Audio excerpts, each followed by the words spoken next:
동맹국을 향한 기습적인 관세 폭탄과 무자비한 기술 탈취가 전방위적으로 가해지며 모두가 미국의 압력 앞에 굴복하고 있을 때 단 하나의 국가만이 이에 맞서 칼을 빼들었습니다. 바로 대한민국이었습니다. 수익은 미국이 독점적으로 취하고 손실은 한국이 전적으로 감당하게 하는 구조. 대한민국과의 운명을 송두리째 넘기라는 3,500억 달러 규모의 일방적 투자를 강요하는 이른바 노예 계약 앞에 전 세계는 공포에 떨었습니다. 이는 어떠한 국가라도 무릎을 꿇을 수밖에 없는 극심한 압박이었습니다.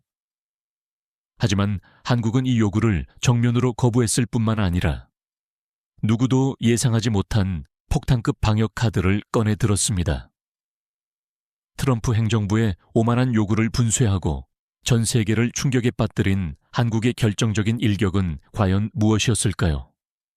그 전율이 흐르는 대결이 지금부터 시작됩니다. 저는 이휘영입니다. 싱가포르 국립대학교 지정학 연구소에서 동아시아 경제 안보를 전문적으로 연구하고 있습니다. 제가 평생 추구해온 연구 주제는 단 하나. 작은 국가들이 거대한 압력 속에서 어떻게 생존할 수 있는가였습니다. 싱가포르 역시 작은 도시 국가이기에 저는 늘 한국의 동향을 주목해 왔습니다. 그날도 평소와 다름없이 마리나 베이가 내려다 보이는 연구실에서 아시아 시장 개장 상황을 예의주시하고 있었습니다. 오전 9시 정각 도쿄, 서울, 상하이, 홍콩 증시가 일제히 개장되었습니다. 그런데 무언가 심상치 않은 기류가 감지되었습니다. 제 앞에 6개 모니터가 모두 붉은색으로 물들기 시작했기 때문입니다. 교수님, 큰일 났습니다. 제 조교가 숨을 헐떡이며 뛰어들어왔습니다. 초조하게 쥐고 있던 뉴스 속보에는 미국 대통령이 한국에 3,500억 달러를 즉시 미국에 투자하라고 요구했으며 72시간 내에 결정하지 않을 경우 관세 폭탄 부과와 동맹 재검토를 단행하겠다고 경고했다는 내용이 담겨 있었습니다. 순간 제 등골이 섬뜩하게 서늘해지는 것을 느꼈습니다. 3,500억 달러는 한국 정부의 1년 예산과 맞먹는 엄청난 금액이었습니다. 그것도 현금으로. 즉시 투자하라는 것은 협상의 영역이 아닌 강도 행위나 다름없었죠. 싱가포르 거래소에서 한국 관련 자산들이 급격히 폭락하기 시작했습니다. 원달러 환율은 10분 만에 400원을 돌파했으며 코스피 지수는 서킷 브레이커가 발동될 정도로 급락세를 보였습니다. 제 옆자리에 있던 일본인 동료가 혀를 찼습니다. 한국은 이제 끝났군요. 우리도 플라자 합의에 대처했지만 이건 차원이 다른 수준입니다. 그의 말은 사실이었습니다. 1935년 일본이 미국의 압력에 굴복하여 엔화 가치를 상승시켰던 플라자 합의의 결과 일본은 30년 장기 불황에 빠졌습니다. 하지만 이번 미국의 요구는 그보다 훨씬 더 노골적이고 잔인한 수준이었습니다. 블룸버그 단말기에 긴급 속보가 송출되었습니다. 세계 최대 헤지펀드들이 한국 자산에 역대 최대 규모의 공매도를 걸었다는 내용이었습니다. 브리지워터, 르네상스 테크놀로지, 시타델 등 금융계의 거인들이 한국 경제의 시체에서 이윤을 뜯어내기 위해 달려들고 있었습니다. 교수님, 한국 원화 선물 가격이 이상합니다. 조교가 또다시 이상 징후를 발견했습니다. 분명 모든 경제 지표는 한국 경제의 붕괴를 가리키고 있었는데 누군가가 엄청난 규모로 원화를 대량 매입하고 있었던 것입니다. 누가 이런 미친 짓을... 이건 자살 행위잖아. 저는 즉시 거래 데이터를 분석하기 시작했고 이내 충격적인 사실을 발견했습니다. 매수 주문이 한국으로부터, 그것도 수십만 개의 개인 계좌에서 동시다발적으로 유입되고 있었던 것입니다. 싱가포르 통화청에서 긴급 전화가 걸려왔습니다. 이휘영 교수님, 지금 한국에서 대체 무슨 일이 벌어지고 있는 겁니까? 우리 시스템이 과부에 걸릴 정도로 거래량이 폭증하고 있습니다. 저는 선뜻 대답할 수 없었습니다. 30년간 금융시장을 연구했지만 이러한 현상은 전례가 없었기 때문입니다. 마치 한국이라는 국가 전체가 하나의 거대한 유기체처럼 통합되어 움직이고 있는 듯 했습니다. 그때 제 휴대폰에 한국에 있는 지인으로부터 메시지가 도착했습니다. 이휘영, 한국 온라인 커뮤니티를 확인해 보세요. 놀라운 일이 벌어지고 있습니다. 저는 즉시 한국의 주요 온라인 커뮤니티인 DC인사이드, 클리앙, MLB파크, 블라인드 등을 확인했고 믿을 수 없는 광경을 목격했습니다. 미국이 우리를 ATM으로 간주한다면 우리가 먼저 자발적으로 빈털터리가 되자 3,500억 달러 우리가 모아서 던져주자. 단, 우리만의 방식으로 1997년에는 금을 모았다. 지금은 달러를 모은다. 수백만 명의 한국인들이 자발적으로 달러를 매입하기 시작한 것입니다. 직장인들은 월급을, 대학생들은 용돈을, 주부들은 비상금을 꺼내 달러로 교환하고 있었습니다. 해시태그까지 만들어져 유포되고 있었습니다. 3,500억 자발적 모으기. 우리가 모은다. 저는 소름이 돋았습니다. 정부의 공식적인 지시도 언론의 선동도 없었습니다. 그저 평범한 시민들이 스스로 상황을 판단하고 행동으로 옮긴 것이었습니다. 마치 개미들이 자신들의 집단 동지를 보호하기 위해 일사불란하게 움직이는 것처럼 보였습니다. 싱가포르 금융계에서는 이미 한국 관련 긴급 회의가 소집되고 있었습니다. 모건 스탠리 아시아 대표가 당황한 목소리로 말했습니다.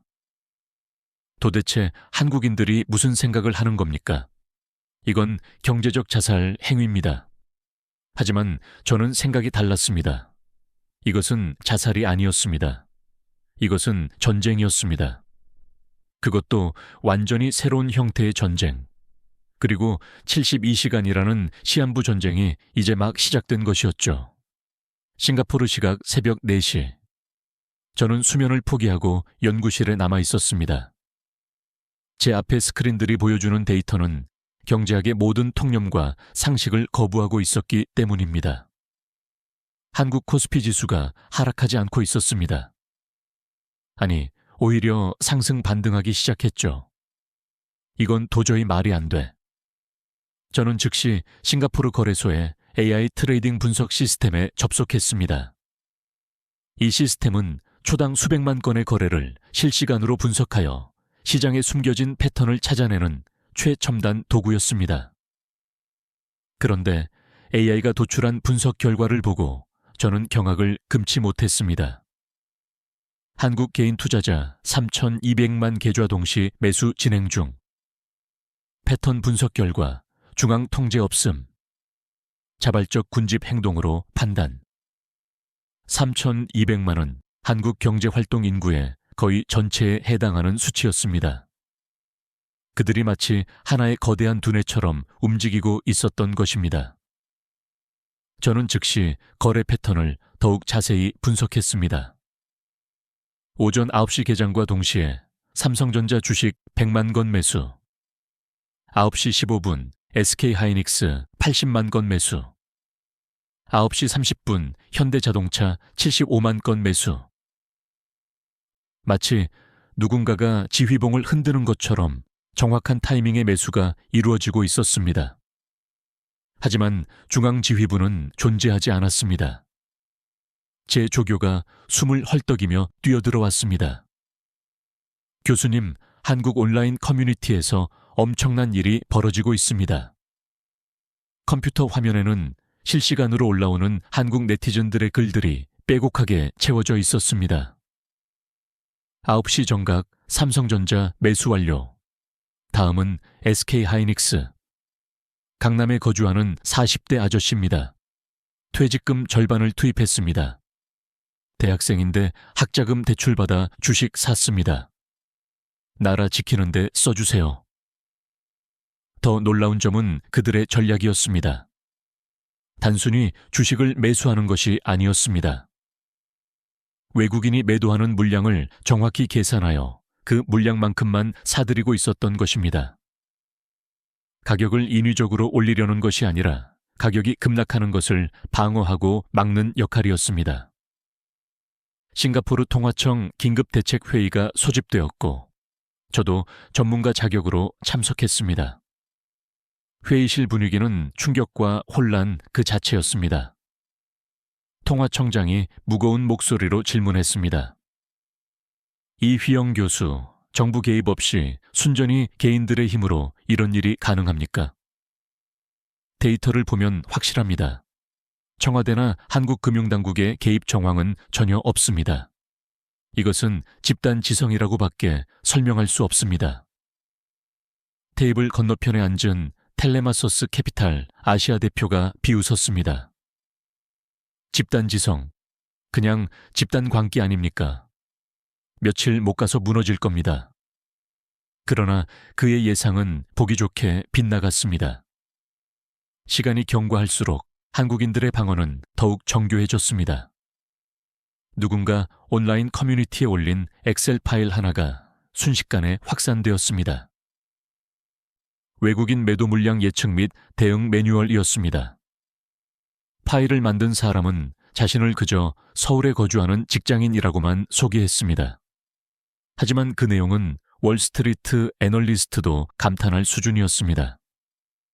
각 종목별로 예상 매도 물량, 적정 매수 타이밍, 심지어 개인별 분담 금액까지 체계적으로 정리되어 있었습니다. 더 놀라운 것은 한국인들이 이 매뉴얼을 즉각적으로 실행에 옮겼다는 점입니다. 마치 수십 년간 훈련받은 군대처럼 일사불란하게 움직였습니다. 오후 2시 뉴욕 프리마켓이 개장되었습니다. 미국 헤지펀드들이 2차 공격을 개시했습니다. 한국 원화에 대한 대규모 공매도였습니다. 원달러 환율이 순식간에 1,500원까지 치솟았습니다. 그런데 이번에도 예상 밖의 일이 벌어졌습니다. 한국의 중소기업 주체들이 일제히 달러 예금을 해지하여 원화를 사들이기 시작한 것입니다. 대기업뿐만 아니라 동네 치킨집, 편의점, 카페 사장들까지 나섰습니다. 제가 급히 확인해 보니 한국 소상공인 연합회 카카오톡 방에서 시작된 움직임이었습니다.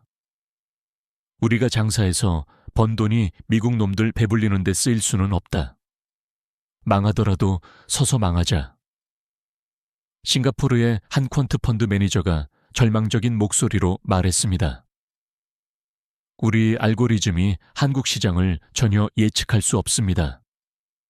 마치 다른 행성의 경제 시스템 같습니다. 그 말이 정답이었습니다. 한국은 지금 지구상의 그 어떤 경제 이론으로도 설명할 수 없는 방식으로 작동하고 있었던 것입니다.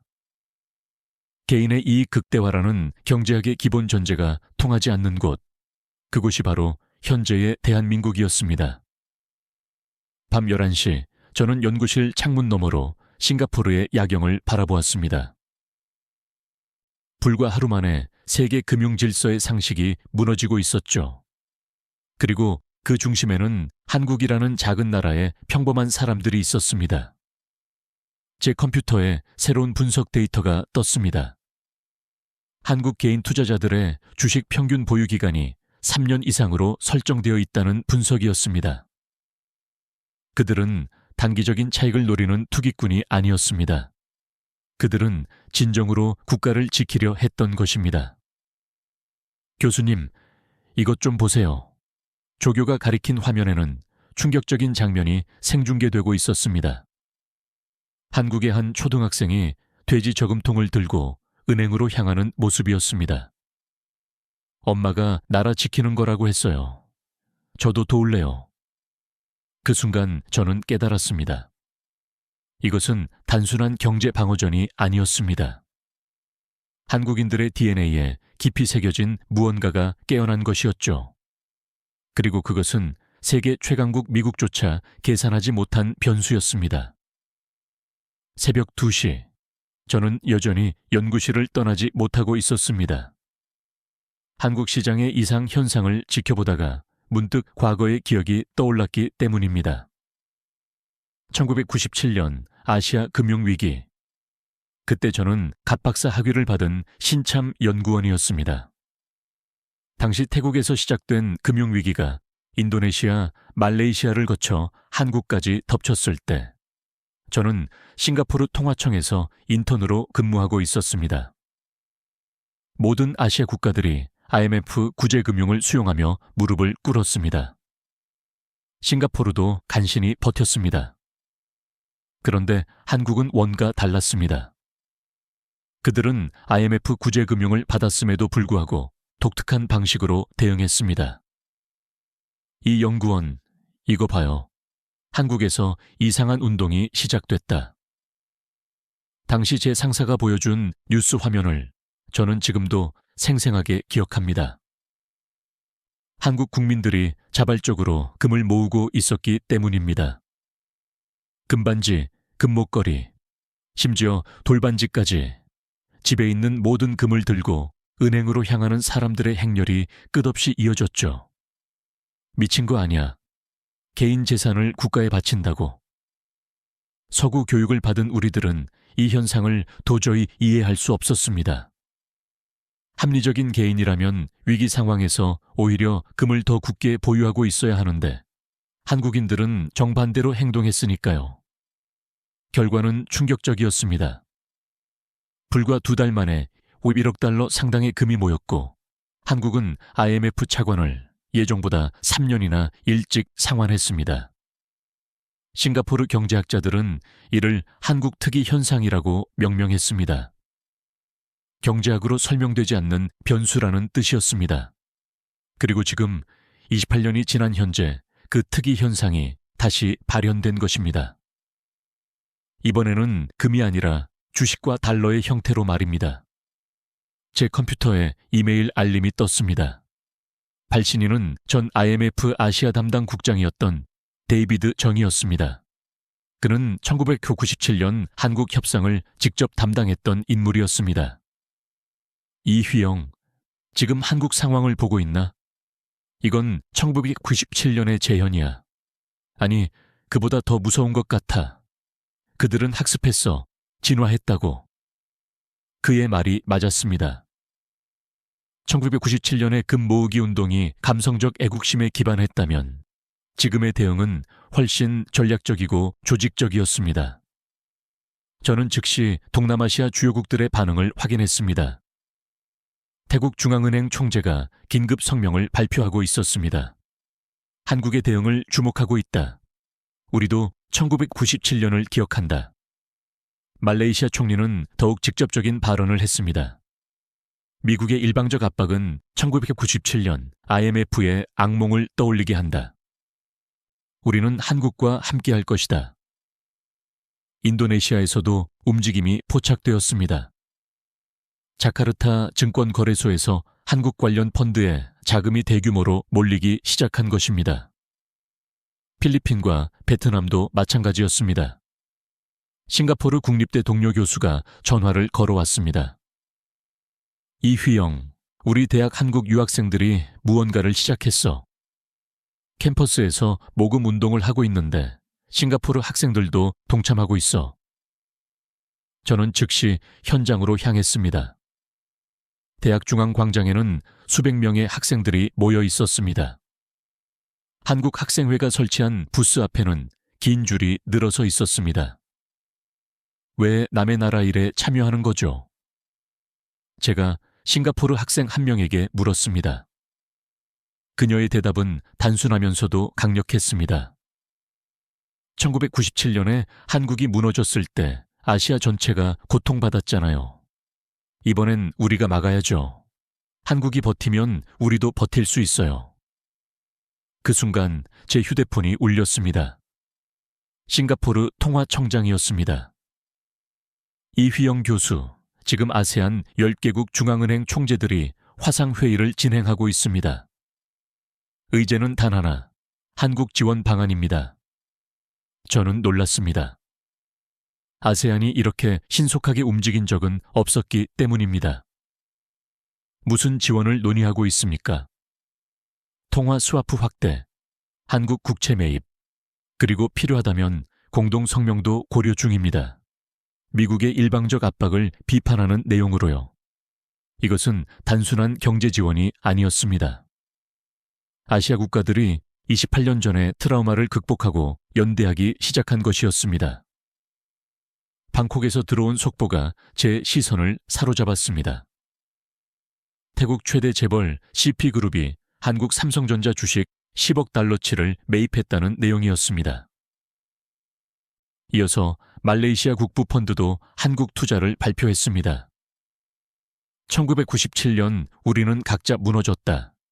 지금 우리는 함께 선다. 말레이시아 국부 펀드 최고 경영자의 이 한마디가 모든 것을 설명했습니다. 저는 연구실로 돌아와 데이터를 정리하기 시작했습니다.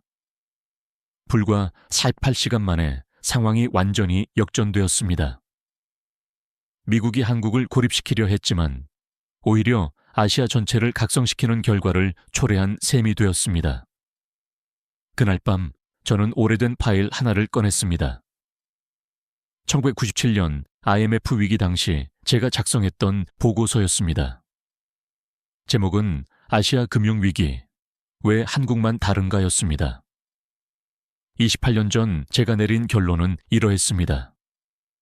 한국인들은 위기를 개인의 문제가 아닌 공동체의 문제로 인식한다. 이것은 경제학이 아니라 인류학으로 접근해야 할 현상이다. 그리고 지금 그 현상이 디지털 시대에 맞게 진화하여 나타난 것이었습니다. 1997년의 금 모으기 운동이 아날로그적 연대였다면 지금은 디지털적 연대였습니다. 그리고 이번에는 한국뿐만이 아니라 아시아 전체가 움직이기 시작했습니다. 싱가포르 시각 오후 3시. 저는 긴급 소집된 아시아 경제 포럼 화상회의에 참석 중이었습니다. 도쿄, 베이징, 뉴델리, 자카르타, 방콕 등 아시아 주요 도시의 경제 전문가들이 모두 접속해 있었습니다. 의제는 단 하나, 한국 사태였습니다. 그런데 회의 도중 놀라운 소식이 전해졌습니다. 한국의 20대와 30대가 주축이 되어 만든 온라인 태스크포스, 타스크포스가 엄청난 일을 해냈다는 것이었습니다. 방금 확인된 정보입니다. 한국의 젊은이들이 72시간 만에 글로벌 여론전을 완전히 뒤집었습니다. 도쿄에서 접속한 일본 경제연구소 소장의 보고였습니다. 그가 화면에 띄운 자료를 보고 저는 입을 다물 수 없었습니다. 트위터, 페이스북, 인스타그램, 틱톡 등 모든 소셜미디어에서 Save Korea 해시태그가 세계 1위 트렌딩을 기록하고 있었습니다. 더욱 놀라운 것은 이 캠페인을 주도한 사람들이 평범한 한국 시민들이었다는 점이었습니다. 서울의 한 치킨집 사장이 제작한 인포그래픽 하나가 전 세계에서 500만 회 이상 공유되었습니다. 미국이 동맹국에게 요구한 것들이라는 제목의 간단한 이미지였는데 1985년 일본 플라자 합의부터 시작하여 각국이 당한 불평등 조약들을 시간 순서대로 정리한 것이었습니다. 부산의 대학생이 만든 3분짜리 영상은 유튜브에서 하루 만에 1000만 뷰를 돌파했습니다. 한국전쟁 시 함께 피를 흘린 한미동맹의 역사와 지금의 일방적인 요구를 대비시킨 영상이었습니다. 댓글창은 전 세계 네티즌들의 분노로 가득했습니다. 이게 동맹인가? 이건 강도다. 한국을 응원한다. 미국인이지만 우리 정부가 부끄럽다. 필리핀에서 지지합니다. 우리도 당했었죠. 더 흥미로운 점은 이 모든 활동이 자발적이면서도 놀라울 정도로 조직적이었다는 사실입니다. 마치 보이지 않는 지휘부가 존재하는 것처럼 역할 분담이 완벽했습니다. 제가 한국 온라인 커뮤니티를 직접 들어가 보았습니다. DC인사이드 주식 갤러리에서는 금융 데이터를 분석하고 클리앙에서는 IT 기술 지원을 담당하고 있었습니다. MLB 파크는 해외 여론 동향을 실시간으로 번역했고 블라인드는 각 기업 내부 정보를 공유하고 있었습니다. 누군가 익명으로 올린 글이 제 눈길을 끌었습니다. 디지털 의병이다. 조상들이 창으로 싸워왔다면 우리는 키보드로 싸운다. 싱가포르의 한 소셜미디어 분석 전문가가 제게 흥미로운 데이터를 보여주었습니다. 교수님, 이것 좀 보세요. 한국발 콘텐츠가 알고리즘을 완전히 장악했습니다. 페이스북, 유튜브, 틱톡 모두요. 마치 그들이 알고리즘을 해킹한 것 같아요. 그것은 해킹이 아니었습니다. 한국의 IT 개발자들이 합법적인 방법으로 소셜미디어 알고리즘을 분석하여 최적의 업로드 시간, 해시태그, 썸네일을 찾아낸 것이었습니다. 그리고 그 정보를 모든 사람과 공유했습니다. 오후 5시 예상치 못한 일이 벌어졌습니다. 구글, 애플, 마이크로소프트, 아마존 등 미국의 빅테크 기업들이 동시에 성명을 발표한 것이었습니다. 한국은 우리의 핵심 파트너다. 일방적인 압박은 양국 기업 모두에게 해롭다. 알고 보니 실리콘밸리에서 근무하는 한국인 개발자들이 조용히 움직였던 것입니다. 그들은 각자의 회사에서 한국의 중요성을 수치로 입증하는 보고서를 작성하여 경영진에게 전달했습니다. 삼성전자가 공급하는 반도체 없이는 아이폰을 만들 수 없고 LG 배터리 없이는 테슬라가 멈춘다는 사실. 네이버와 카카오가 개발한 AI 기술이 구글과 메타에 얼마나 영향을 주는지 이 모든 것이 데이터로 증명되었습니다. 싱가포르 국립대의 한 교수가 말했습니다. 이것은 새로운 형태의 전쟁입니다. 총도 탱크도 없는 오직 정보와 연대만으로 싸우는. 그때 제 조교가 뛰어들어왔습니다. 교수님, 방금 백악관에서 긴급 발표가 있었습니다. 미국 대통령이 직접 나선 기자회견이었습니다. 그의 얼굴은 붉게 상기되어 있었죠. 한국과의 협상을 재검토하겠다. 우리는 상호 이익을 추구한다. 사실상의 후퇴 선언이었습니다. 불과 72시간 만에 세계 최강국이 한 발 물러선 것이었습니다. 저는 창밖을 바라봤습니다. 싱가포르 항구에는 여전히 수많은 화물선들이 오가고 있었지만 이제 세계 무역의 규칙이 바뀌기 시작했다는 것을 모두가 알고 있었습니다. 힘이 아닌 연대로, 돈이 아닌 정보로, 명령이 아닌 자발성으로 싸우는 새로운 시대. 그 문을 연 것은 다름 아닌 한국의 평범한 시민들이었습니다. 싱가포르 시각 저녁 유감시, 레플스 호텔, 최상층 비밀 회의실. 저는 특별한 초대를 받아 그곳에 있었습니다. 아시아 주요 기업 총수들의 긴급 화상회의였습니다. 삼성, LG, SK, 현대차를 비롯해 도요타, 소니, TSMC, 알리바바까지 아시아 경제를 움직이는 거인들이 한자리에 모인 것입니다. 회의를 주재한 사람은 놀랍게도 삼성전자 부회장이었습니다. 그는 침착한 목소리로 말문을 열었습니다. 72시간 전 미국의 요구를 받았을 때 우리는 침묵했습니다. 그건 굴복이 아니었습니다. 준비하는 시간이었습니다. 그가 화면에 띄운 자료를 보고 참석자들은 숨을 죽였습니다. 프로젝트 독립이라는 제목의 극비 문서였죠. 사실 우리는 2년 전부터 이러한 상황을 예측하고 있었습니다. 미국 정가에 우리의 정보원들이 있거든요.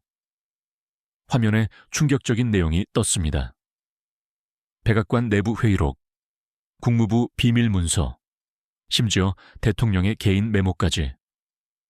한국 재벌들은 미국의 모든 움직임을 사전에 파악하고 있었던 것입니다. LG 회장이 말했습니다. 우리가 가만히 뒤 있었던 것은 함정을 파기 위해서였습니다. 미국이 먼저 무리수를 두기를 기다렸죠. SK 회장이 태블릿을 들어 보였습니다. 지난 72시간 동안 우리가 진행한 일들을 보여드리겠습니다. 첫 번째, 미국 공장 동시 가동 중단 위협. 삼성 오스틴 공장, SK 조지아 배터리 공장, LG 미시간 공장, 현대차 엘라베마 공장. 모든 한국 기업이 동시에 긴급 설비 점검을 이유로 가동을 멈췄습니다. 단 3시간 만에 텍사스 주지사, 조지아 주지사, 미시간 주지사가 백악관에 항의 전화를 걸었습니다. 자기 주에서 폭동이 날 것 같다고 보고했습니다. 두 번째, 미국 빅테크와의 비밀 거래. 우리는 구글, 애플, 마이크로소프트 최고 경영자들과 비밀리에 접촉했습니다. 메시지는 단순했습니다. 한국이 무너지면 당신들도 끝이다. 실제로 삼성은 애플에 연간 500억 달러의 부품을 공급하고 LG는 테슬라에 300억 달러의 배터리를 공급합니다. 이 공급이 중단되면 미국 기업들은 즉시 생산을 멈춰야 했습니다. 구글 최고 경영자와의 통화 녹음이 공개되었습니다. 우리가 백악관에 압력을 넣겠습니다. 한국은 경쟁자가 아니라 우리의 생존 파트너니까요. 세 번째, 월스트리트 설득 작전. 현대차 부회장이 설명했습니다. 우리는 골드만삭스, JP모건, 블랙록의 최대 고객입니다. 그들에게 선택권을 주었습니다. 우리 편에 서든지 아니면 아시아 시장을 포기하든지. 실제로 한국 재벌들이 월스트리트에 예치한 자금은 1조 달러가 넘었습니다. 이 돈이 빠져나가면 월가는 대혼란에 빠질 수밖에 없었습니다. 그때 TSMC 회장이 폭탄 선언을 했습니다. 우리도 같은 압박을 받아왔었습니다. 하지만 이번엔 다릅니다. 한국과 대만이 손잡으면 세계 반도체 생산의 90%를 통제할 수 있습니다. 삼성과 TSMC의 비밀 협정 내용이 공개되었습니다. 양사가 기술을 공유하고 가격을 조정하면 미국 인텔과 엔비디아는 경쟁력을 완전히 상실하게 됩니다. 일본 소니 회장이 거들었습니다. 우리도 참여하겠습니다. 이미지 센서 기술을 제공하겠습니다. 도요타 사장도 나섰습니다. 전기차 배터리를 한국산으로 전량 교체하겠습니다. 일본 시장만 해도 연간 1,000억 달러 규모입니다. 그런데 진짜 충격적인 발표는 따로 있었습니다.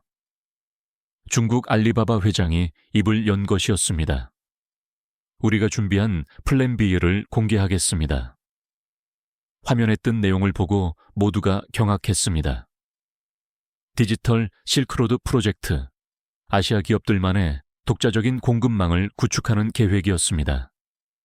미국을 완전히 배제한 채로 반도체는 한국과 대만이, 배터리는 한국과 중국이, 자동차는 일본과 한국이, 플랫폼은 중국이 맞습니다. 미국 필요 없습니다. 싱가포르 DBS 은행 회장이 물었습니다. 자금은 어떻게 조달합니까? 이미 준비되었습니다. 삼성 부회장이 숫자를 보여주었습니다. 한국 재벌들의 유보금 5천억 달러, 일본 기업 1조 달러, 중국 국부 펀드 2조 달러, 총 3조 5천억 달러. 미국이 한국에 요구한 금액의 정확히 10배였습니다. 그때 제 휴대폰에 긴급 뉴스가 떴습니다. 실리콘밸리에서 한국인 개발자 10,000명이 동시에 사직서를 제출했다는 내용이었죠. 이것도 계획된 것입니까? SK 회장이 미소 지었습니다. 실리콘밸리 한인 개발자 협회와 우리가 손잡았습니다. 그들이 한국으로 돌아오면 연봉 2배를 보장하기로 했죠. 구글은 한국인 개발자가 빠지면 AI 프로젝트의 30%가 중단됩니다. 메타는 40%, 아마존은 25%.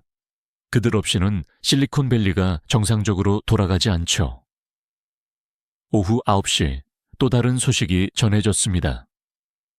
한국 방산업체들이 미군 부품 공급을 중단한다고 통보한 것이었죠. 한화방산 대표가 화상회의에 참여했습니다. 우리가 공급하는 포탄, 미사일 부품이 없으면 주한미군은 일주일도 버티지 못합니다. 펜타곤이 지금 난리가 났다고 들었습니다. 실제로 한국은 미군의 155mm 포탄 50%, 패트리어트 미사일 부품 40%를 공급하고 있었습니다. 우크라이나에 보내는 무기의 상당수도 한국산이었고요. 그때 삼성 부회장의 휴대폰이 울렸습니다. 발신자를 확인한 후 그가 스피커폰을 켰습니다. 백악관 경제보좌관이었습니다. 부회장님, 대화가 필요합니다. 이대로 가면 양국 모두 피해가 발생합니다. 늦었습니다. 우리는 이미 새로운 파트너를 찾았습니다. 전화를 끊고 그가 말했습니다. 여러분, 이제 시작입니다. 미국은 우리를 ATM으로 보았지만 우리는 그들의 심장을 쥐고 있었습니다. LG 회장이 마지막 카드를 꺼냈습니다. 내일 오전 우리는 공동 기자회견을 가질 것입니다. 한국 재벌 모두가 미국 투자를 전면 재검토한다고 발표할 겁니다. 예상 철회 금액이 화면에 떴습니다.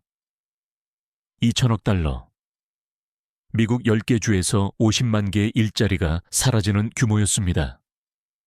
회의가 끝날 무렵 삼성 부회장이 말했습니다. 우리는 지난 30년간 미국의 규칙에 따라 살아왔습니다. 이제 우리의 규칙을 만들 시간입니다. 제가 회의실을 나서려는데 한 일본 기업인이 제게 속삭였습니다. 한국이 방가쇠를 당겼습니다. 이제 총성이 울릴 겁니다. 다음 날 아침 뉴욕 증시가 개장하자마자 다우 지수가 1,000포인트 폭락했습니다.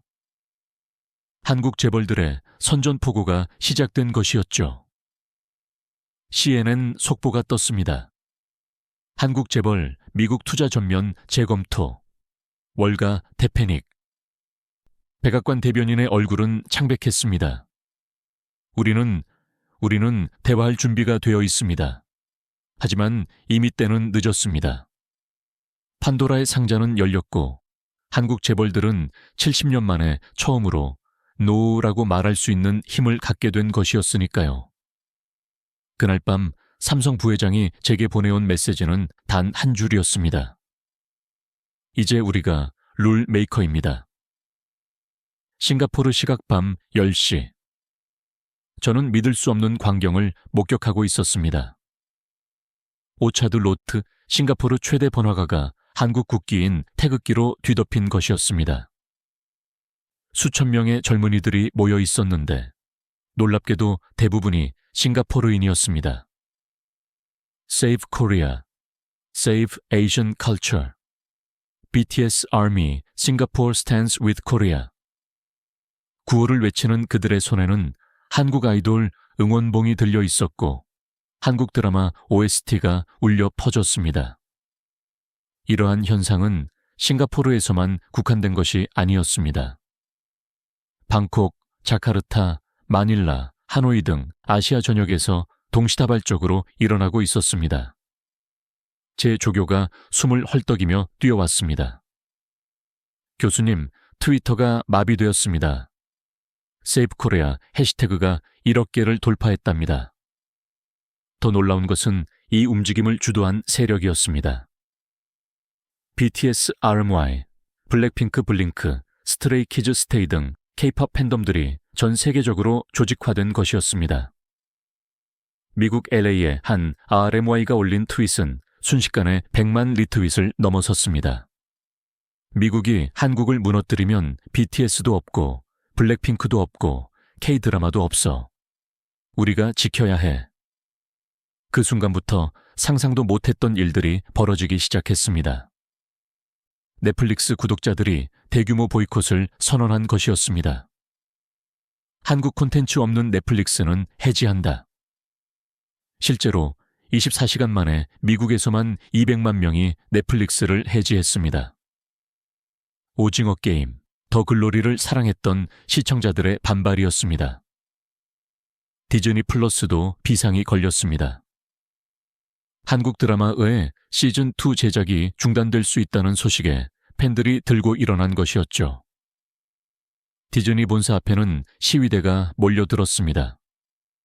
하버드 대학의 한 한국학과 교수가 CNN 인터뷰에서 말했습니다.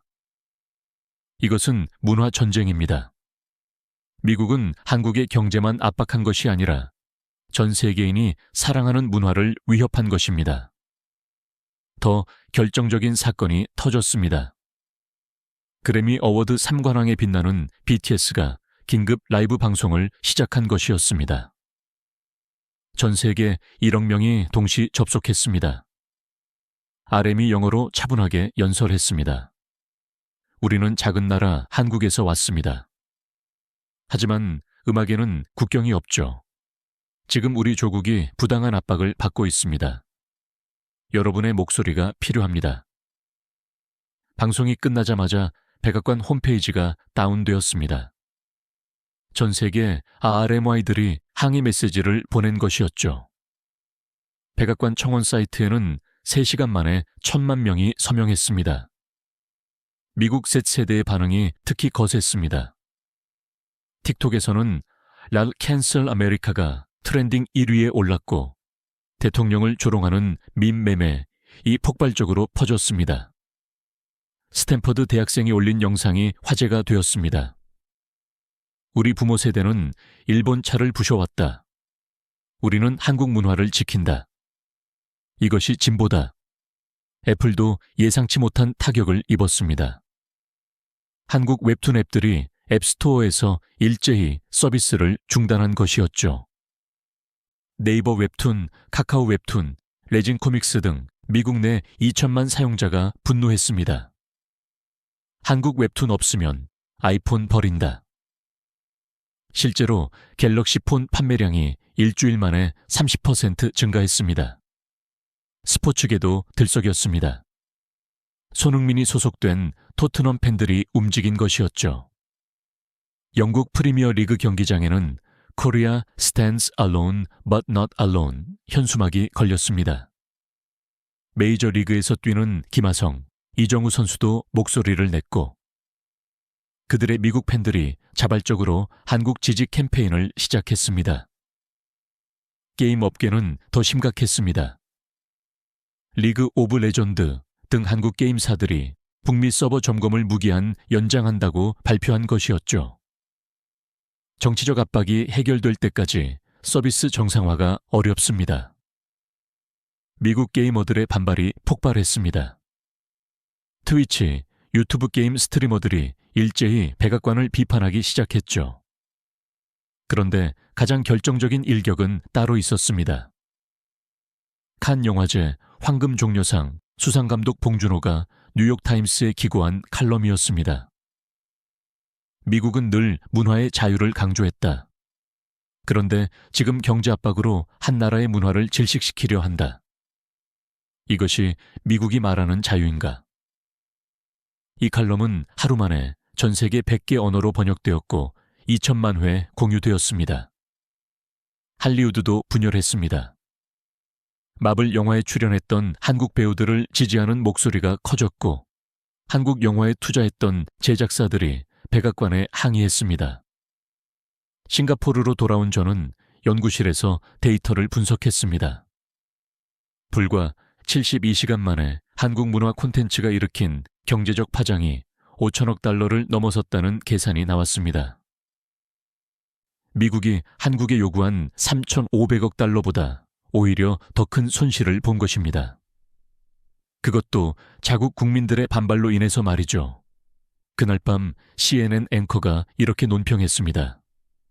미국은 한국의 돈을 노렸지만 한국은 전 세계의 마음을 얻었다. 워싱턴 DC 시각 오전 10시. 백악관 상황실은 그야말로 아수라장이었습니다. 저는 싱가포르에서 미국 정부 내부 소식통을 통해 당시 상황을 실시간으로 전해 듣고 있었습니다. 대통령 각하, 한국이 무릎 꿇지 않고 있습니다.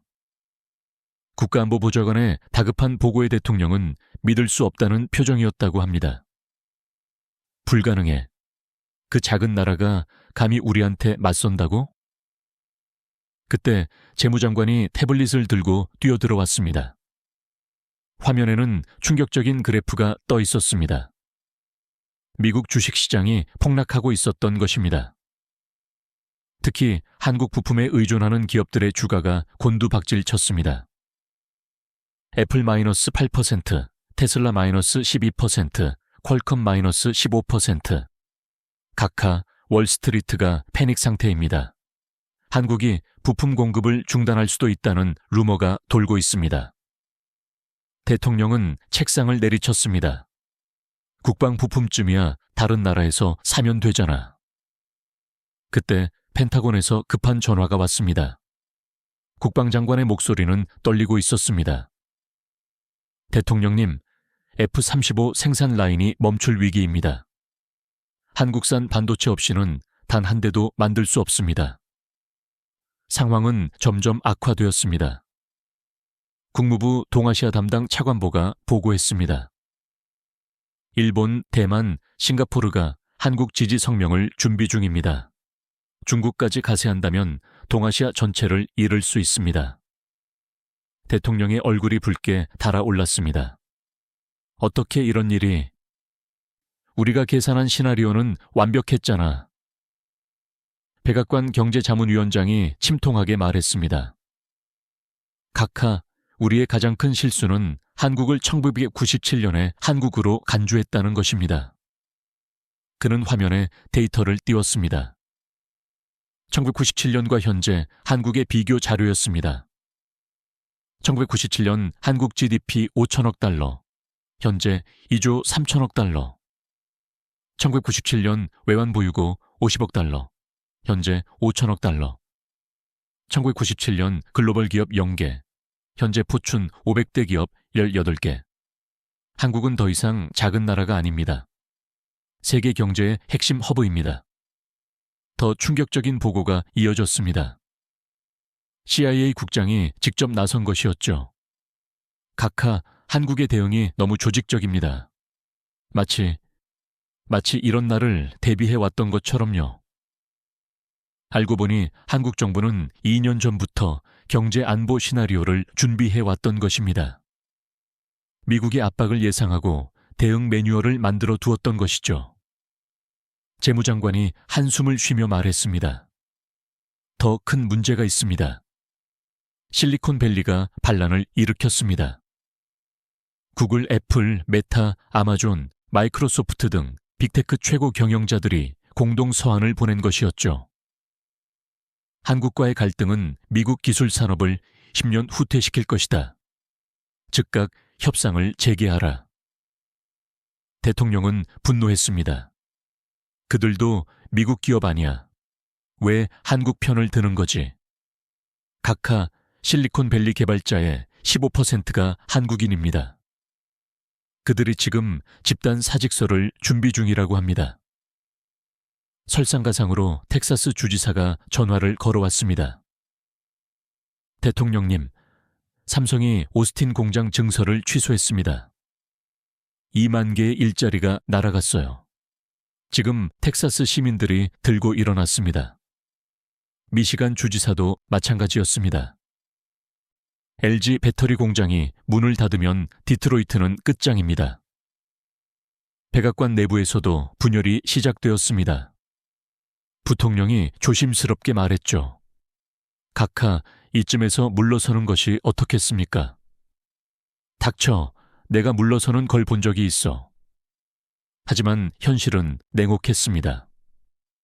여론조사 결과가 나왔는데 미국인의 68%가 한국 압박은 잘못되었다고 답한 것이었죠. 특히 18세에서 35세는 82%가 반대했습니다. 백악관 대변인이 절망적으로 보고했습니다. SNS가 완전히 뒤집혔습니다. 한국 지지 포스트가 시간당 100만 개씩 올라오고 있어요. 그때 결정타가 날아왔습니다. 미국 상원 외교위원장이 긴급 성명을 발표한 것이었죠. 대통령의 일방적 외교는 의회의 승인을 받지 않았다. 즉각 중단하라. 공화당 내부에서도 반란이 일어났습니다. 차기 대선 주자들이 대통령과 선을 그었습니다. 이것은 미국의 길이 아니다. 동맹을 압박하는 것은 미국을 약하게 만든다. 오후 3시 대통령은 마침내 현실을 인정해야 했습니다. 경제자문위원장이 최종 보고를 했습니다. 각하, 이대로 가면 미국이 더 큰 손해를 봅니다. 한국 없이는 미국 제조업이 마비됩니다. 국방장관도 거들었습니다. 한국을 잃으면 동북아시아를 잃습니다. 중국이 그 공백을 채울 것입니다. 대통령은 길게 한숨을 쉬었습니다. 그의 계산은 완전히 빗나갔던 것입니다. 한국이 이렇게 강할 줄은, 그리고 전 세계가 한국 편에 설 줄은 몰랐던 것이죠. 저녁 6시 백악관은 결국 백기를 들었습니다. 대변인이 짧은 성명을 발표했습니다. 한국과 건설적인 대화를 재개한다.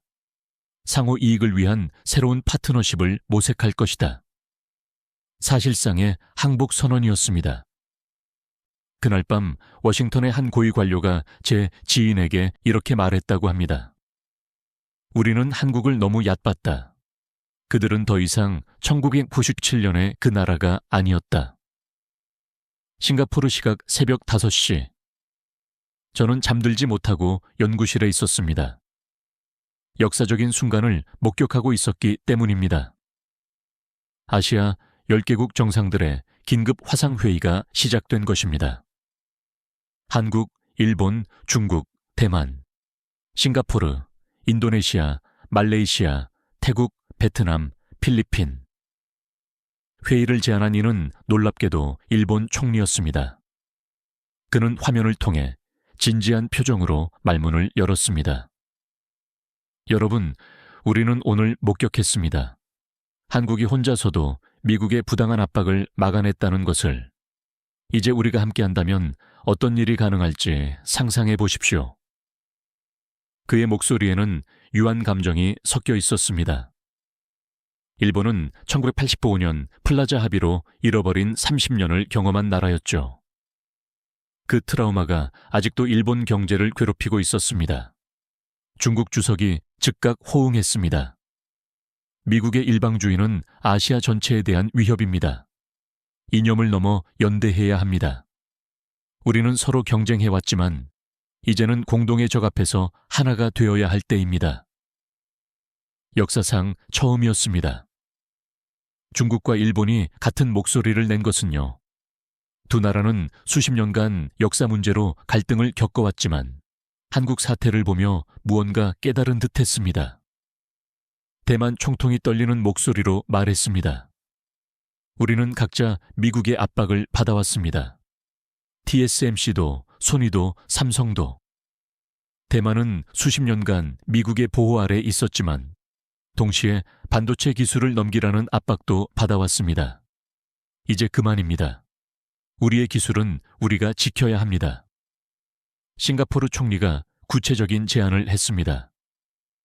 그는 오랜 외교 경험으로 다져진 침착함으로 말했습니다. 아시아 경제안보 동맹을 만들 것을 제안합니다. 통화 스와프는 물론 기술 공유, 공동 펀드까지. 우리는 작은 나라들입니다. 하지만 함께하면 누구도 무시할 수 없는 힘이 됩니다. 숫자가 화면에 떴습니다. 각국이 제시한 공동 펀드 출자 규모였습니다. 중국 3천억 달러, 일본 2천억 달러, 한국 500억 달러, 대만 300억 달러, 싱가포르 200억 달러, 말레이시아 100억 달러, 태국 50억 달러, 인도네시아 150억 달러, 베트남 30억 달러, 필리핀 20억 달러, 총 1조 200억 달러가 넘었습니다. 베트남 총리가 열정적으로 말했습니다. 우리는 돈은 많지 않지만 젊은 인력이 있습니다. 평균 연령 30세에 9천만 명의 젊은이들이 있습니다. 한국 기업들이 베트남으로 오신다면 최고의 조건을 제공하겠습니다. 토지도 세제 혜택도 무엇이든 드리겠습니다. 인도네시아 대통령이 힘주어 말했습니다. 우리는 자원이 있습니다. 니켈 매장량 세계 1위, 구리, 히토류. 지금까지는 미국 기업들에게 헐값에 팔았습니다. 이제 달라질 겁니다. 미국이 아닌 아시아 형제들에게 우선 공급하겠습니다. 그것도 합당한 가격으로. 말레이시아 총리가 거들었습니다. 우리는 파묘와 천연 고무가 있습니다. 전 세계 팜유의 40%를 생산합니다. 이제부터 아시아 국가들에게 우선권을 주겠습니다. 태국 총리도 힘을 보탰습니다. 쌀입니다. 우리는 세계 최대 쌀 수출국입니다. 아시아의 식량 안보를 책임지겠습니다. 미국의 농산물 압박에 맞서겠습니다. 그때 놀라운 발표가 이어졌습니다. 한국이 준비한 K-실리콘 프로젝트였습니다. 한국경제부 총리가 설명을 시작했습니다. 우리 삼성과 SK가 주도하고 TSMC가 협력하여 미국 의존도를 완전히 벗어난 독자 반도체 생태계를 구축하겠습니다. 위치는 한국, 대만, 싱가포르 세 곳입니다. 화면에 상세한 지도가 떴습니다. 한국 평택과 용인, 대만 신주, 싱가포르 서부 지역, 세 개의 거점을 잇는 삼각벨트였습니다. 투자 규모는 5천억 달러입니다. 목표는 2년 안에 미국보다 앞선 2.5 나노 공정을 양산하는 것입니다. 그리고 여기 계신 모든 나라의 기술을 공유하겠습니다. 일본 총리가 즉각 합류를 선언했습니다. 우리의 소재 기술을 제공하겠습니다. 포토레지스트, 불화수소, 극자외선, EUV, 장비용 렌즈.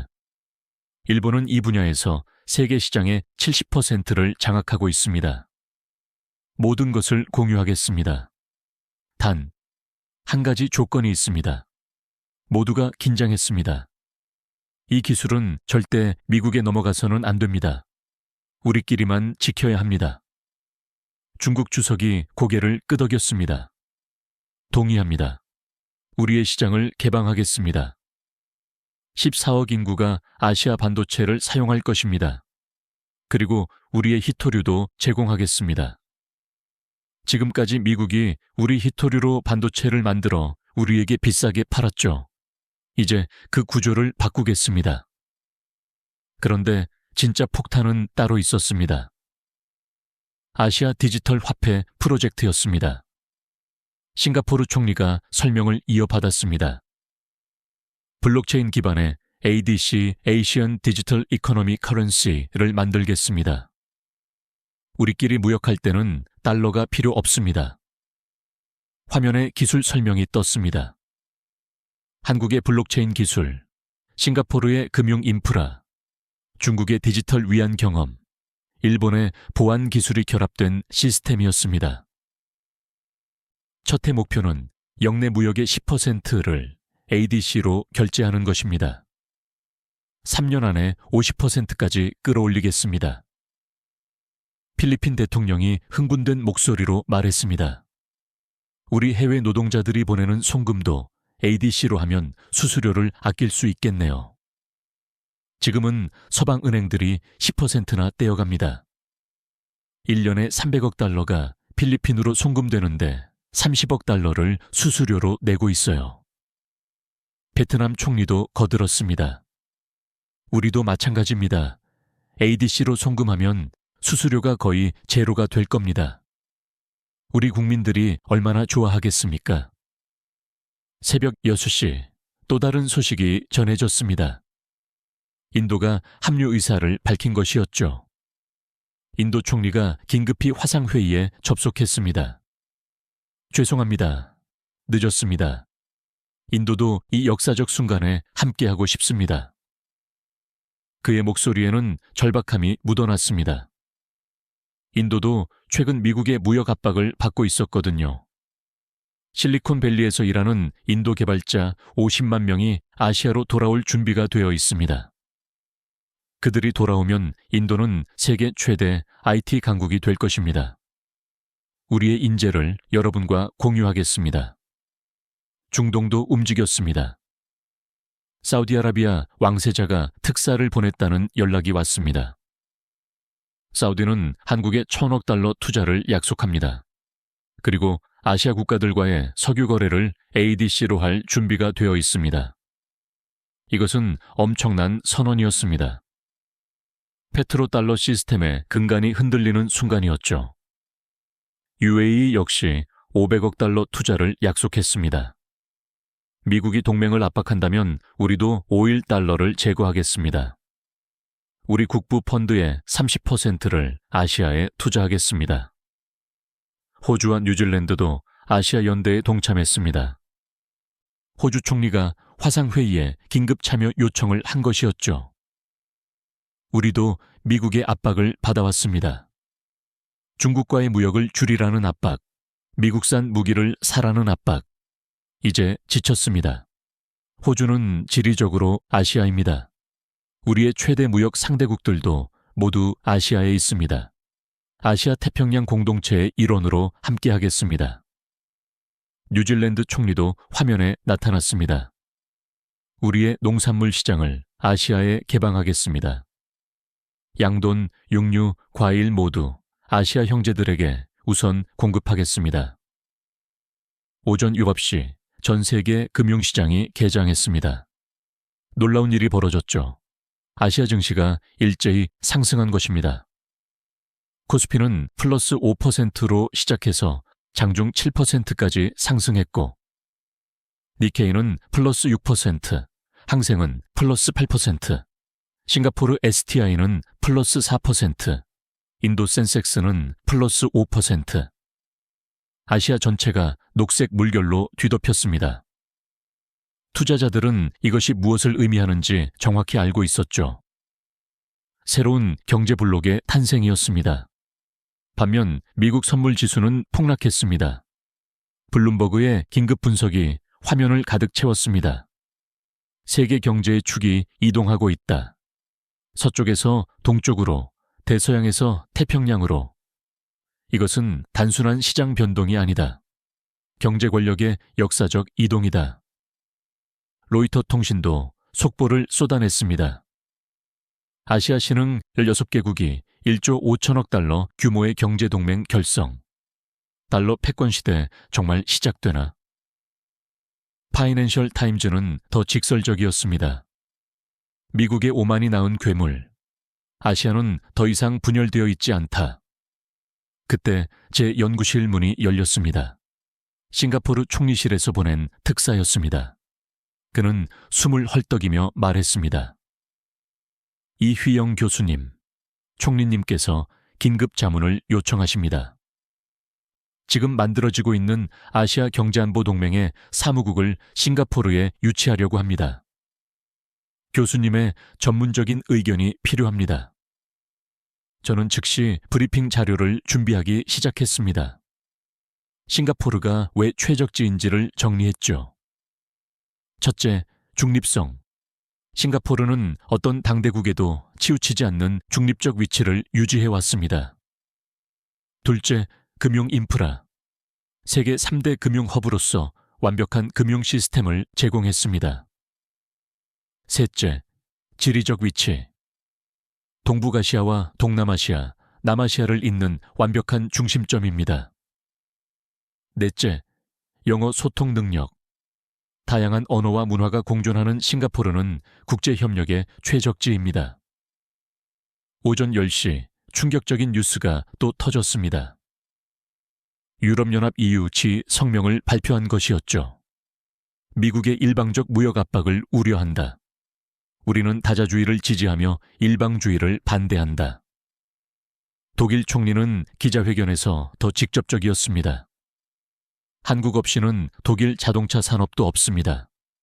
폭스바겐, 벤츠, BMW가 사용하는 반도체와 배터리의 60%가 한국산입니다. 우리는 한국과 함께합니다. 그리고 아시아 경제동맹을 환영합니다. 프랑스 대통령은 엘리제궁에서 담화를 발표했습니다. 문화를 경제 압박의 도구로 삼는 것은 야만입니다. 한국 문화는 인류의 자산입니다. 프랑스는 예술과 문화의 나라로서 한국의 문화적 독립을 지지합니다. 이탈리아, 스페인도 잇따라 지지 성명을 냈습니다. 유럽이 움직이기 시작한 겁니다. 이제 미국 대 한국의 싸움이 아니었습니다. 미국 대 전 세계의 대립 구도가 된 것이었죠. 오후 2시 한국에서 역사적인 발표가 있었습니다. 아시아 반도체 동맹 창립 선언이었죠. 코엑스에서 열린 기자회견장은 전 세계 언론으로 가득 찼습니다. 삼성, SK하이닉스, TSMC, 소니, 도시바. 놀랍게도 미국 기업인 마이크론까지 참여했습니다. 최고 경영자들이 나란히 섰습니다. 삼성 부회장이 선언문을 낭독했습니다. 우리는 오늘 아시아 반도체 동맹을 결성합니다. 우리의 목표는 명확합니다. 2년 안에 반도체 시장의 80%를 장악하고 기술 독립을 완성하며 어떤 국가의 압력에도 굴하지 않는 자립적 생태계를 구축하는 것입니다. 기자들의 질문이 쏟아졌습니다. 미국의 반발이 예상되는데요. TSMC 회장이 대답했습니다. 우리는 누구도 배제하지 않습니다. 미국도 동등한 파트너로서 함께할 수 있습니다. 단, 일방적 압박은 더 이상 통하지 않을 것입니다. 중국과의 협력이 미중 갈등을 악화시킬 수 있다는 우려는 SK하이닉스 대표가 답했습니다. 우리는 정치가 아닌 경제를 합니다. 이념이 아닌 실리를 추구합니다. 냉전 시대는 끝났습니다.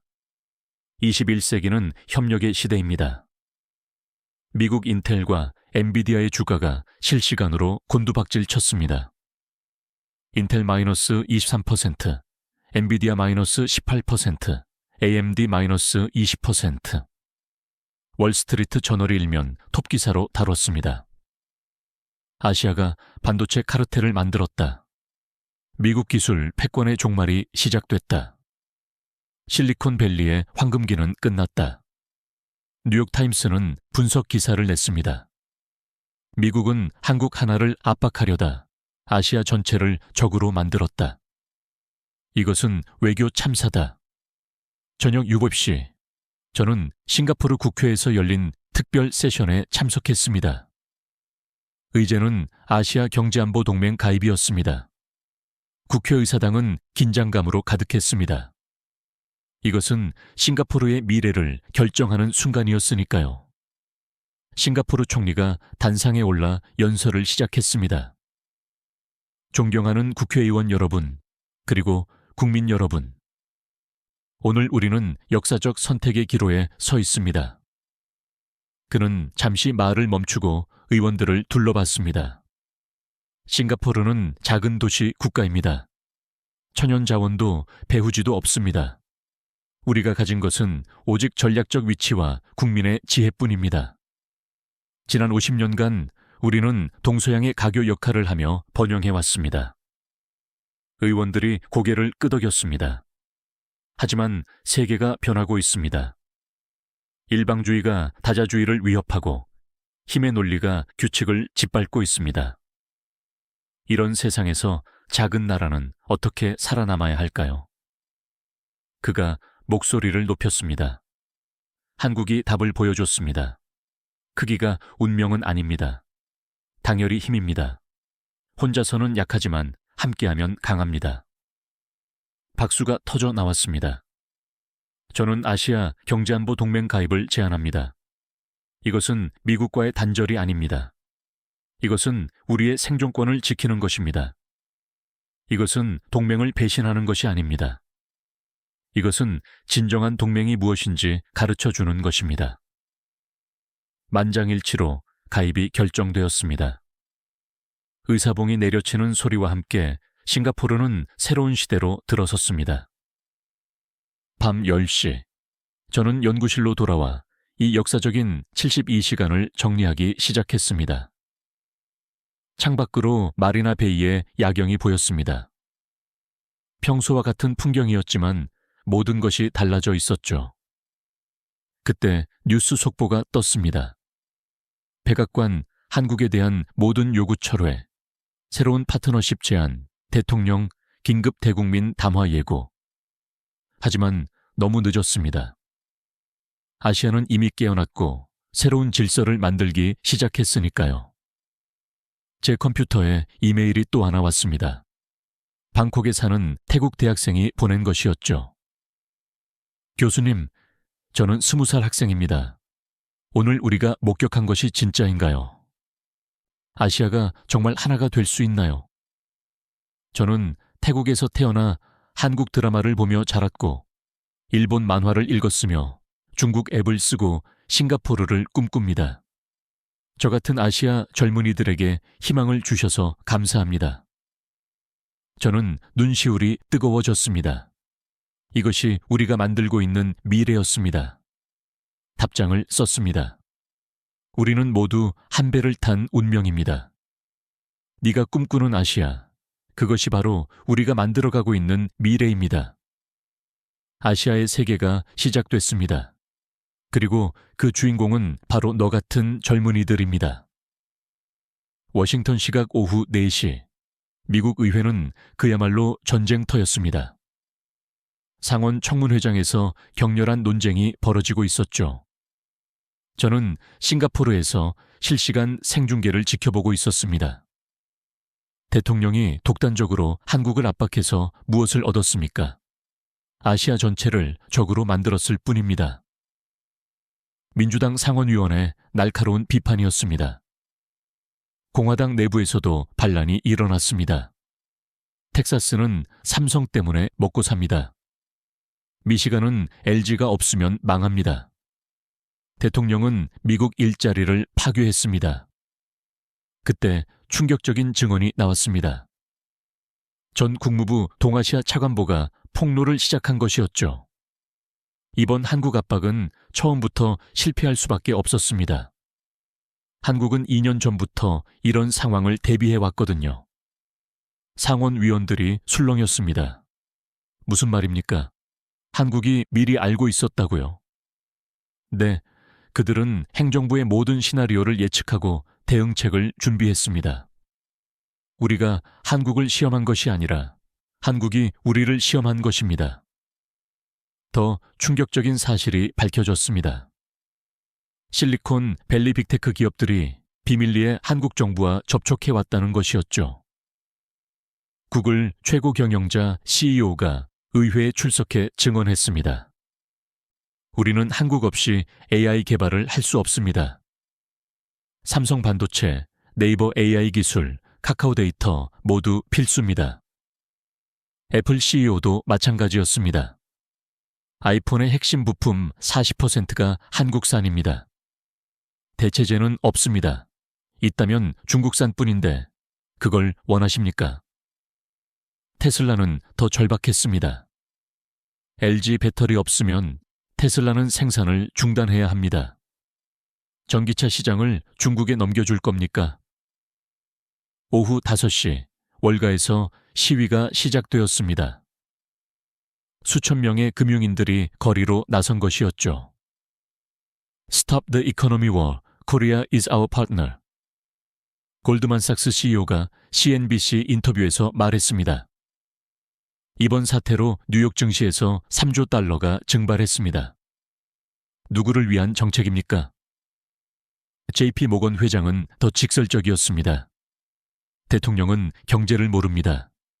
21세기는 연결의 시대입니다. 고립은 자살입니다. 그때 펜타곤에서 충격적인 보고서가 유출되었습니다. 한국 없는 미군 전력 평가라는 제목이었습니다. F-35 생산 중단, 이지스함 수리 불가, 패트리어트 미사일 부품 고갈. 한국 없이는 미군 전력의 30%가 마비된다는 내용이었습니다. 전직 국방장관이 CNN에 출연해 말했습니다. 우리는 한국을 압박했지만 사실 한국이 우리의 급소를 쥐고 있었습니다. 저녁 6시 미국 내 한인사회가 움직이기 시작했습니다. 200만 한인들이 대규모 시위를 조직한 것이었죠.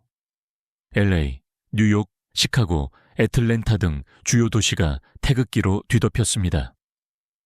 하지만 놀라운 건 참가자의 절반이 한인이 아니었다는 점입니다. 일본계, 중국계, 베트남계, 필리핀계 미국인들이 함께한 것이었죠. 한 일본계 미국인이 인터뷰에서 말했습니다. 1980년대 일본이 당한 걸 우리는 기억합니다. 이제 한국 차례인가요? 다음은 누구죠? 밤 8시 결정타가 날아왔습니다.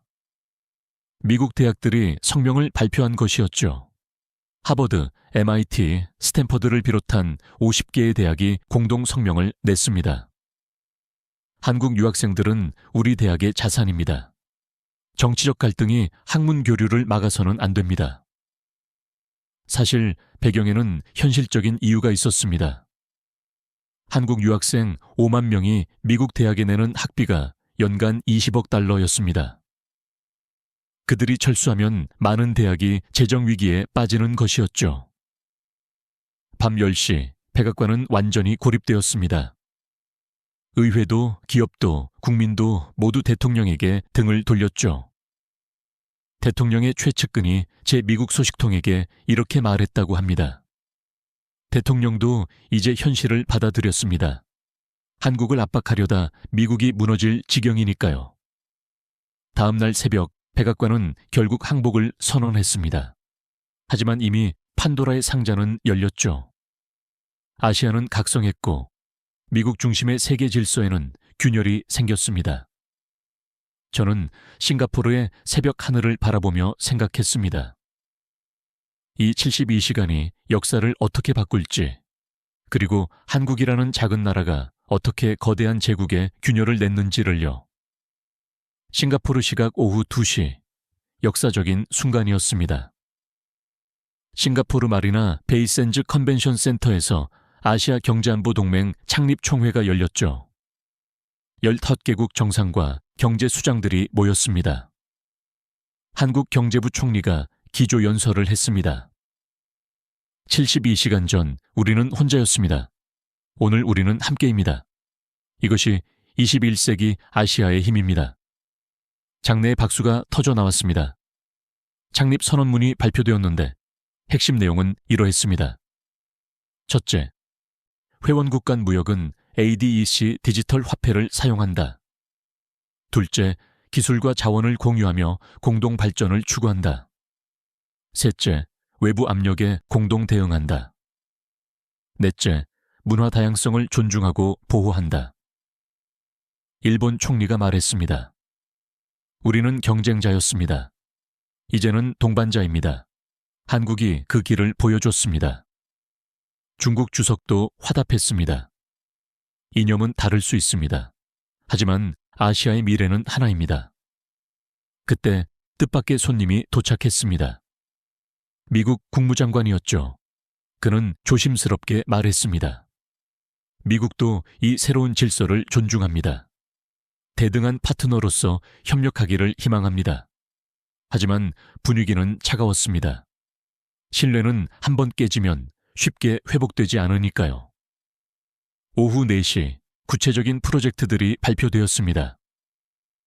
K실리콘 벨트, 한국, 대만, 싱가포르를 잇는 반도체 생산기지, A배터리 얼라이언스, 한중일이 주도하는 차세대 배터리 개발, 아시아 AI 네트워크, 각국의 AI 기술을 연결하는 공동 플랫폼, 문화 실크로드, 아시아 콘텐츠의 자유로운 유통 보장. 투자 규모만 3조 달러가 넘었습니다. 미국이 한국에 요구했던 3,500억 달러의 거의 10배였죠. 싱가포르 총리가 제게 물었습니다. 이휘영 교수, 이게 가능하다고 보십니까? 총리님, 이미 시작되었습니다. 한국이 방아쇠를 당겼고 이제 총알은 날아가고 있습니다. 저녁 6시 첫 번째 성과가 나타났습니다. ADC 디지털 화폐로 첫 거래가 성사된 것이었죠. 한국 삼성이 인도네시아에서 니켈을 구매한 겁니다.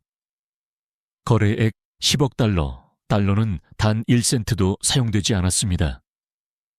이어서 거래가 폭발적으로 늘어났습니다. 일본이 베트남에서 쌀을, 중국이 말레이시아에서 파뮤를, 대만이 태국에서 고무를 모두 ADC로 결제했죠. 블룸버그가 긴급 분석을 내놨습니다. 달러 패권에 첫 균열이 생겼다. ADC가 성공하면 달러의 기축통화 지위가 흔들릴 것이다. 밤 9시 미국발 뉴스가 전해졌습니다. 대통령이 대국민 담화를 발표한 것이었죠. 우리는 실수했습니다. 동맹을 압박한 것은 잘못이었습니다. 미국은 다시 신뢰받는 파트너가 되겠습니다. 사실상의 사과였습니다.